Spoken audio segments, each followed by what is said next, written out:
Assalamualaikum warahmatullahi wabarakatuh. Perkenalkan, nama saya Farisal Ditya. Saya mau mempresentasikan tugas individu saya, manajemen strategi yang berjudul Strategi Adaptasi Bisnis dan Distribusi Produk dalam meningkatkan daya saing usaha frozen food di pasar lokal. Saya Farisal Ditya dengan NIM B10220-169. Yang pertama yaitu latar belakang masalah. Latar belakang masalah terdiri dari perubahan pola konsumsi. Kesibukan kerja masyarakat menyebabkan terjadinya kelangkaan waktu sehingga individu membutuhkan makanan yang lebih praktis, cepat, dan efisien. Kondisi ini mendorong meningkatnya minat terhadap produk frozen food karena dianggap mampu menghemat waktu tanpa mengurangi cita rasa dan kualitas. Yang kedua yaitu fenomena makanan viral. Dominasi media sosial seperti TikTok, Instagram, dan YouTube menjadikan tren makanan viral sebagai salah satu faktor penting yang mempengaruhi perilaku konsumsi masyarakat, terutama kalangan muda. Konten kuliner berupa video singkat dan ulasan merek dapat membuat suatu makanan dengan cepat menjadi populer, serta kerjasama dengan influencer untuk memperluas jangkauan promosi.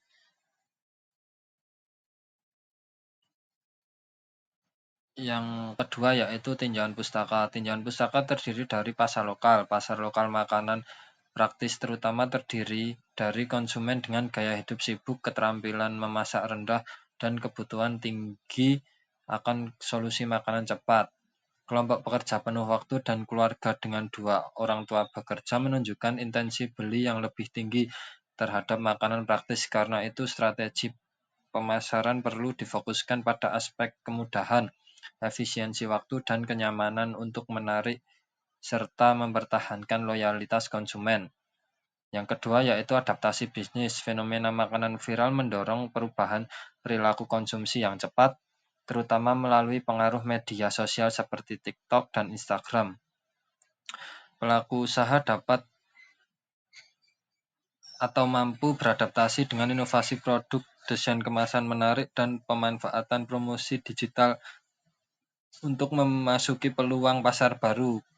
Keberhasilan adaptasi sangat bergantung pada fleksibilitas bisnis, pemahaman terhadap pelaku Gen Z, serta kemampuan membangun identitas merek yang romantik. Yang ketiga yaitu strategi distribusi. Distribusi menjadi elemen penting yang menghubungkan promosi dengan kepuasan pembelian atau keputusan pembelian. Dalam pasar tradisional, Indonesia sering kurang efektif tanpa kehadiran fisik produk, sehingga peran salesman menjadi lebih dominan sebagai penyampai informasi dan pembangun kepercayaan. Intensitas distribusi secara langsung memperkuat pengaruh iklan dan salesman, namun tantangan seperti infrastruktur logistik yang terbatas sering menghambat efektivitasnya. Yang selanjutnya yaitu tinjauan pustaka yang nomor 4. Meningkatkan daya saing. Daya saing produk tidak hanya ditentukan oleh kualitas dan promosi, tetapi juga oleh efektivitas distribusi serta kemampuan salesman dalam menjembatani produsen dan konsumen. Distribusi yang merata, cepat, dan responsif menjadi pembeda utama di wilayah dengan logistik yang belum optimal. Dengan dukungan teknologi dan penguatan kapasitas salesman, perusahaan dapat membangun keunggulan kompetitif yang berkelanjutan. Yang kelima yaitu hubungan antar variabel. Perubahan gaya hidup, urbanisasi, dan meningkatnya kesibukan mendorong permintaan terhadap makanan pada makanan praktis seperti frozen food. Perkembangan teknologi pengolahan, cold chain, dan distribusi digital memperluas peluang usaha untuk berinovasi dan menyesuaikan produk dengan kebutuhan pasar. Keterkaitan antara pasar lokal, adaptasi bisnis, dan strategi distribusi berperan penting dalam meningkatkan daya saing produk di tengah persaingan yang semakin ketat. Yang ketiga yaitu implementasi strategi atau analisis 5W1H. Yang pertama yaitu apa distribusi frozen food melalui retail, reseller, dan e-commerce. Yang kedua, mengapa menjamin ketersediaan produk dan efektivitas promosi penjualan. Yang ketiga, siapa targetnya pekerja, keluarga sibuk, dan generasi muda yang mau praktis. Yang keempat, di mana fokus distribusi di pasar lokal dan daerah sekitar, terutama wilayah Solo dan Solo Raya. Bagaimana menggunakan cold chain system, kolaborasi logistik, dan penjualan digital. Yang terakhir, kapan penelitian dilakukan selama kurang lebih 6 bulan, persiapan, pengumpulan data, analisis, dan pelaporan. Yang selanjutnya yaitu evaluasi strategi. Kelebihan mudah diakses melalui berbagai platform digital, produk higienis tahan lama dan sesuai gaya hidup.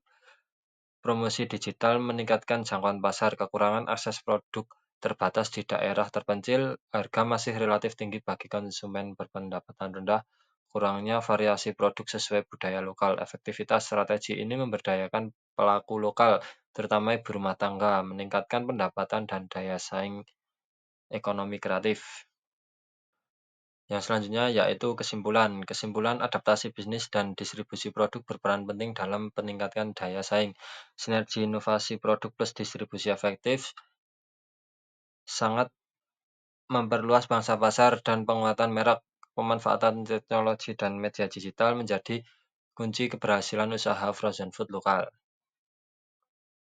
Penutup, pelaku usaha perlu terus berinovasi dan memperkuat jaringan distribusi pemerintah dan lembaga. UMKM diharapkan memberi pelatihan serta dukungan teknologi. Yang terakhir, penelitian selanjutnya dapat fokus pada efektivitas adaptasi digital dan inovasi distribusi terhadap kinerja finansial usaha. Terima kasih presentasi dari saya. Apabila ada kekurangan, saya minta maaf. Wassalamualaikum warahmatullahi wabarakatuh.